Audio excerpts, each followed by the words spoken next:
팔자 좋은 노인이 되기 위한 10가지 방법. 안녕하세요, 여러분.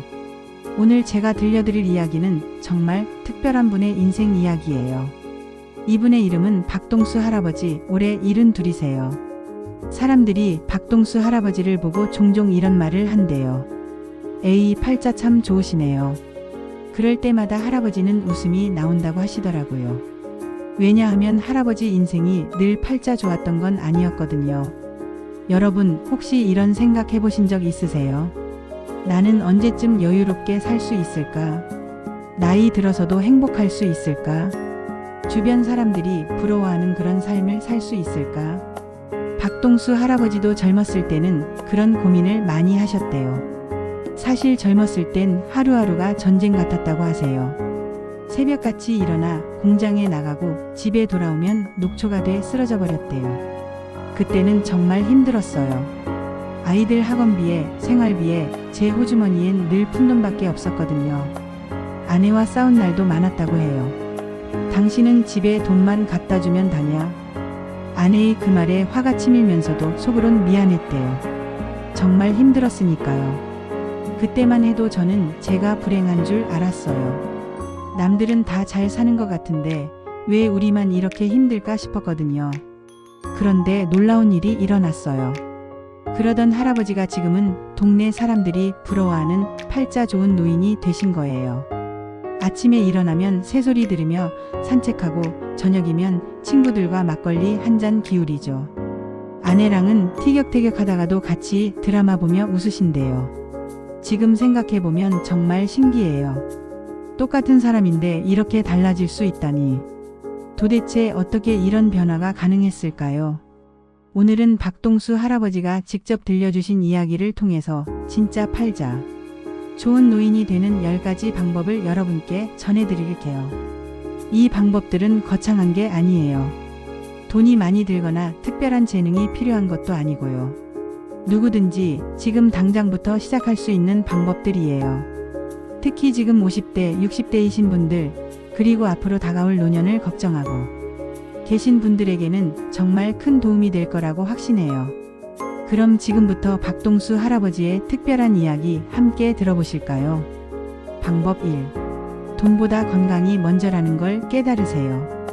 박동수 할아버지가 가장 먼저 말씀해 주신 게 바로 이거였어요. 예전엔 돈이 제일 중요하다고 믿었어요. 남들처럼 번듯한 집, 좋은 차, 그게 행복이라고 생각했거든요. 할아버지는 젊은 시절 정말 돈벌이에만 매달렸대요. 야근도 마다하지 않고 주말에도 일하고 가족들과 보내는 시간보다 돈 버는 시간이 더 많았어요. 그때는 내가 돈을 많이 벌어야 가족들이 행복해질 거야 이런 생각뿐이었어요. 그런데 인생의 전환점이 찾아왔어요. 쉰을 넘기면서 갑자기 쓰러진 거예요. 과로와 스트레스 때문이었죠. 병원 침대에 누워린 거 꽂고 있으니까 돈이 무슨 소용이더군요. 그때 정말 깨달았어요. 병원에서 보낸 일주일 동안 할아버지는 정말 많은 생각을 하셨대요. 돈은 다시 벌면 되지만 건강은 한번 무너지면 되돌리기 어렵다는 걸 뼈저리게 느꼈어요. 그때부터 할아버지의 우선순위가 완전히 바뀌었어요. 그래서 저는 지금도 매일 아침 30분씩 걸어요. 동네 공원에서 만난 할머니들이랑 인사 나누며 웃고 걷는 게 제 하루의 시작이에요. 할아버지는 이제 건강한 하루하루가 얼마나 소중한지 아신대요. 예전에는 아프면 병원 가면 되지 이렇게 생각했는데 이제는 아프지 않도록 미리미리 관리하는 게 얼마나 중요한지 알겠어요. 방법 2. 작은 것에도 웃음을 찾으세요. 두 번째 방법은 정말 일상적인 이야기에서 나왔어요. 어느 날 할머니가 된장찌개에 호박을 너무 많이 넣으셨대요. 할아버지가 그걸 보고 툴툴댔죠. 여보, 호박찌개가 됐네. 된장은 어디 갔어? 그런데 그 순간 손녀가 그걸 보고 깔깔 웃는 거예요. 할아버지 화난 거 귀여워. 그 말을 듣는 순간 할아버지는 깨달으셨대요. 아, 이렇게 사소한 일에도 웃을 거리가 있구나. 그날 이후로 할아버지는 웬만한 일은 다 웃어넘기신대요. 버스 안에서 젊은 친구들이 자리 안 비켜줘도 그냥 웃어버려요. 저 친구들도 피곤하겠구나 하면서요. 속 편해요.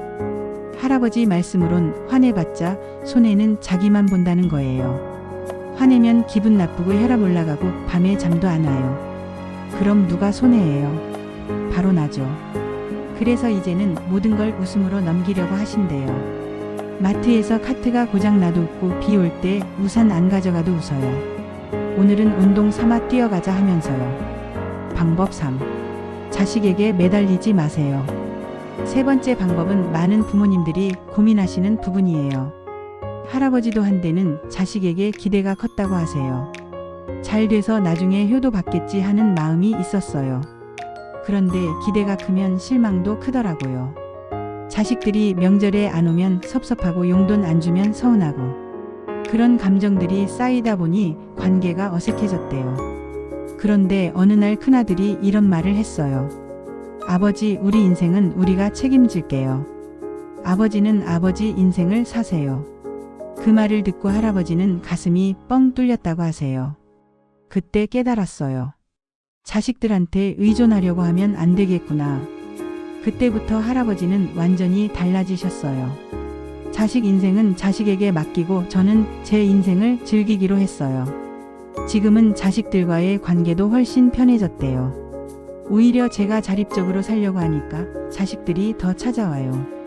아버지 혼자서도 잘 지내시네 하면서 안심하는 것 같아요.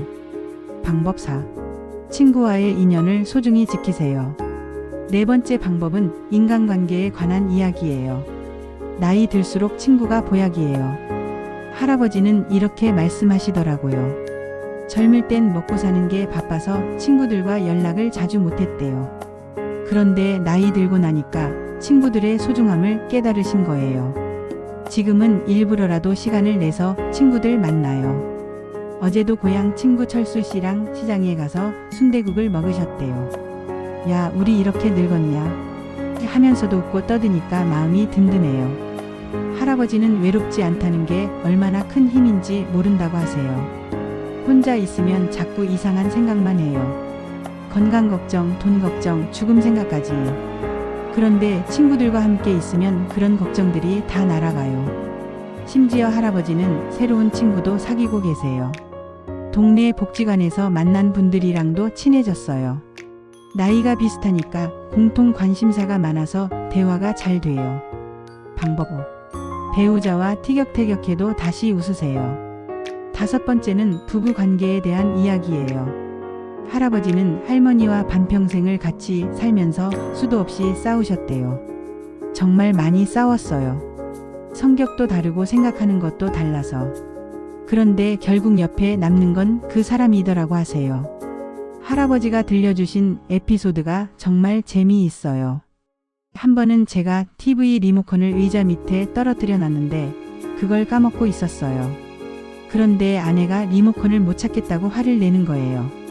할머니는 1시간 넘게 집 안을 뒤지셨대요. 그런데 할아버지는 그 광경을 보고만 있었던 거죠. 나중에 제가 미안해서 고개 숙이고 사과했어요. 그랬더니 아내가 피식 웃더군요. 그 순간 할아버지는 깨달으셨대요. 아, 이 사람이랑은 끝까지 같이 갈 수 있겠구나. 지금도 할아버지 부부는 자주 티격태격 하신대요. 하지만 금세 화해하시죠. 평생을 함께 산 사람이에요. 이제 와서 헤어질 수도 없고 헤어지고 싶지도 않아요. 그냥 서로 이해하고 넘어가는 거죠. 방법 6. 취미 하나는 꼭 가지세요. 여섯 번째는 취미에 관한 이야기예요. 할아버지는 퇴직 후에 정말 무료하셨대요. 하루 종일 텔레비전만 보고 있으니까 지옥 같더라고요. 내가 이러려고 평생 일한 건가 싶었어요. 그때 우연히 그림 그리기를 시작하게 되셨어요. 동네 복지관에서 무료 그림 교실을 한다길래 호기심에 가봤어요. 처음에는 정말 서툴렀대요. 연필도 제대로 못 잡을 정도로요. 그런데 신기하게도 연필로 종이에 선을 그으면서 마음이 편해지더라고요. 지금은 그림 그리기가 할아버지의 일상이 되었어요. 풍경 스케치를 하다 보면 시간이 훌쩍 가요. 연필 긋는 소리만 들어도 마음이 평온해져요. 할아버지는 취미가 삶을 바꿔놓았다고 하세요. 취미가 있으니까 하루하루가 기다려져요. 오늘은 뭘 그려볼까? 이런 생각만으로도 즐거워요. 방법 7. 새로운 걸 배우는 걸 두려워하지 마세요. 7번째는 배움에 대한 이야기예요. 할아버지에게는 큰 도전이 하나 있었어요. 바로 스마트폰 배우기였어요. 정말 힘들었어요. 젊은 사람들은 쉽게 하는데 저는 손가락이 마음대로 안 움직이더라고요. 처음에는 포기하려고 하셨대요. 너무 복잡하고 어려웠거든요. 그런데 동네 복지관에서 노인분들을 위한 스마트폰 무료 강좌를 한다길래 용기 내서 등록했어요. 강좌에서는 할아버지 또래분들이 함께 배우니까 덜 부끄러웠대요. 처음 한 달은 정말 짜증났어요. 앱이 뭔지 와이파이가 뭔지 하나도 모르겠더라고요. 하지만 포기하지 않고 계속 배우셨어요. 지금은 손녀랑 영상통화도 해요. 멀리 사는 손녀 얼굴을 실시간으로 볼 수 있다니 정말 신기해요. 손녀가 할아버지 최고 이라고 말할 때 할아버지는 젊은 시절보다 더 행복하셨다고 해요. 새로운 걸 배운다는 건 나이와 상관없이 가능한 일이에요. 도전하는 마음만 있으면 돼요. 방법 8. 베푸는 기쁨을 잊지 마세요. 8번째는 나눔에 대한 이야기예요. 할아버지는 퇴직금 일부로 작은 장학금을 만드셨어요. 큰 돈은 아니에요. 동네 학생들 교재비라도 보태주려고 한 거죠. 할아버지가 왜 이런 결정을 내리셨을까요? 젊었을 때는 받기만 생각했어요. 더 많은 돈, 더 많은 혜택. 그런데 나이 들고 보니까 주는 게 더 좋더라고요. 장학금을 받은 학생들이 감사 인사를 올 때마다 할아버지는 정말 뿌듯하시다고 해요. 아이들이 감사합니다 라고 웃을 때 그게 저한테 더 큰 선물이에요. 할아버지는 받는 기쁨보다 주는 기쁨이 더 크다는 걸 이제야 알았다고 하세요. 돈이 많아서 베푸는 게 아니에요.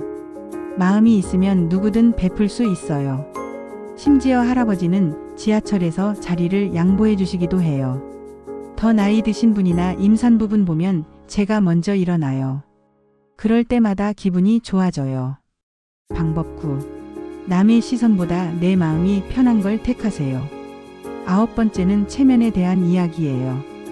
할아버지는 젊었을 때 체면 때문에 못한 게 많았다고 하세요. 남들이 어떻게 생각할까 봐하고 싶은 걸 못했어요. 그런데 나이 드니까 그런 게 사라지더라고요. 지금 할아버지는 정말 자유롭게 사세요. 가끔은 시장 바닥에 앉아서 국밥 한 그릇 뚝딱 먹어요. 주변 사람들이 뭐라 보든 상관없어요. 할아버지가 가장 좋아하시는 건 동네 목욕탕이에요. 일주일에 2번은 꼭 가요. 거기서 동네 어르신들이랑 이야기하고 때 밀어주고 받고 정말 편해요. 예전 같으면 목욕탕에서 그런 걸 어떻게 해? 하고 민망해했을 텐데 이제는 그런 게 전혀 없대요. 제 마음이 즐거우면 그만이에요. 남들 시선 신경 쓸 시간에 제가 행복한 일을 더 하는 게 낫죠. 방법 10. 오늘 하루를 감사하며 사세요. 마지막 10번째는 감사에 대한 이야기예요. 할아버지는 매일 아침 특별한 의식을 하신대요.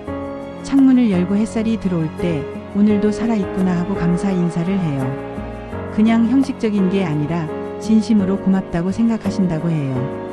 밥을 먹을 때도 산책할 때도 심지어 비 오는 날에도 고맙다는 마음을 가져요. 할아버지는 왜 이렇게 사소한 것에도 감사하시는 걸까요? 젊었을 때는 당연한 줄 알았어요. 숨 쉬는 것도 걸을 수 있는 것도 밥 먹을 수 있는 것도. 그런데 나이 들고 보니까 하나도 당연한 게 없더라고요. 동네에서 아픈 어르신들을 보면서 더욱 깨달으셨다고 해요. 제 또래 중에는 거동이 불편하신 분들도 많아요. 그런 분들 보면 제가 얼마나 복받은 건지 알겠어요. 그 감사한 마음이 쌓이니까 할아버지 얼굴에 웃음이 더 많아졌대요. 감사하는 마음을 가지니까 불평불만이 사라져요. 오히려 더 행복해져요. 진짜 팔자 좋은 노인이 되는 법. 이제 와서 돌아보니 박동수 할아버지는 중요한 깨달음을 얻으셨어요. 팔자 좋은 노인이라는 건 누가 만들어주는 게 아니었어요. 돈이 많아서도 아니고 자식이 효도를 잘해서도 아니었어요. 진짜 팔자 좋은 노인은 마음을 편히 놓고 하루하루에 감사하며 사는 사람이더군요. 할아버지도 여전히 아프기도 하고 할머니와 다투기도 하세요. 완벽한 삶은 아니에요. 하지만 예전처럼 불행하다고 느끼지는 않아요. 왜냐하면 제 안에 이 10가지 방법이 있으니까요. 할아버지가 말씀하시는 10가지 방법을 다시 한번 정리해 볼게요. 1. 돈보다 건강을 먼저 챙기기 2. 작은 것에도 웃음 찾기 3. 자식에게 매달리지 않기 4. 친구와의 인연 소중히 하기 5. 배우자와 티격태격해도 다시 웃기 6. 취미 하나는 꼭 갖기 7. 새로운 것 배우기를 두려워하지 않기 8. 베푸는 기쁨 잊지 않기 9. 남의 시선보다 내 마음 편한 것 택하기 10. 오늘 하루를 감사하며 살기. 지금부터 시작할 수 있어요. 혹시 지금 이 영상을 보고 계신 분들 중에 이런 걱정을 하시는 분들이 있다면요. 나도 늙으면 쓸쓸하지 않을까? 나이 들어서도 행복할 수 있을까? 건강하게 즐겁게 늙어갈 수 있을까? 박동수 할아버지의 이야기를 꼭 기억해 주셨으면 좋겠어요. 팔자 좋은 노인은 특별한 사람이 아니에요. 바로 지금부터 마음을 바꾸는 그 순간 누구든 될 수 있어요. 나이는 숫자일 뿐이에요. 진짜 중요한 건 마음가짐이죠. 50대든 60대든 심지어 70대, 80대든 늦지 않았어요. 저도 70이 넘어서 스마트폰을 배웠잖아요. 그림도 60 넘어서 시작했고요. 나이는 핑계가 될 수 없어요. 할아버지의 마지막 메시지. 박동수 할아버지가 마지막으로 하신 말씀이 정말 감동적이었어요. 저는 오늘도 제 아내와 함께 저녁밥을 먹으러 가요. 여보, 오늘은 내가 설거지 할게. 그 말 한마디에 아내가 웃어주면 그게 바로 제 인생 최고의 복이에요. 할아버지에게 행복은 거창한 게 아니에요. 바로 이런 일상의 작은 순간들이죠. 돈 많이 벌고 큰 집에 살고 좋은 차 타는 게 행복이 아니에요. 사랑하는 사람과 함께 웃을 수 있는 게 진짜 행복이에요. 여러분에게 드리는 당부. 박동수 할아버지의 이야기를 들으면서 정말 많은 걸 배웠어요. 나이 든다는 건 끝이 아니라 새로운 시작이라는 걸요. 지금 여러분이 몇 살이든 상관없어요. 오늘부터 이 10가지 방법 중에서 하나씩이라도 실천해 보세요. 매일 아침 감사 인사부터 시작해 보세요. 친구에게 안부 전화 한 통 걸어보세요. 새로운 취미 하나 찾아보세요. 작은 변화들이 모여서 큰 변화를 만들어낼 거예요. 그리고 기억하세요. 팔자 좋은 노인은 운명이 아니라 선택이에요. 지금 이 순간부터 여러분도 박동수 할아버지처럼 팔자 좋은 사람이 될 수 있어요. 오늘 영상이 여러분의 삶에 작은 변화라도 가져다 줄 수 있기를 진심으로 바랄게요.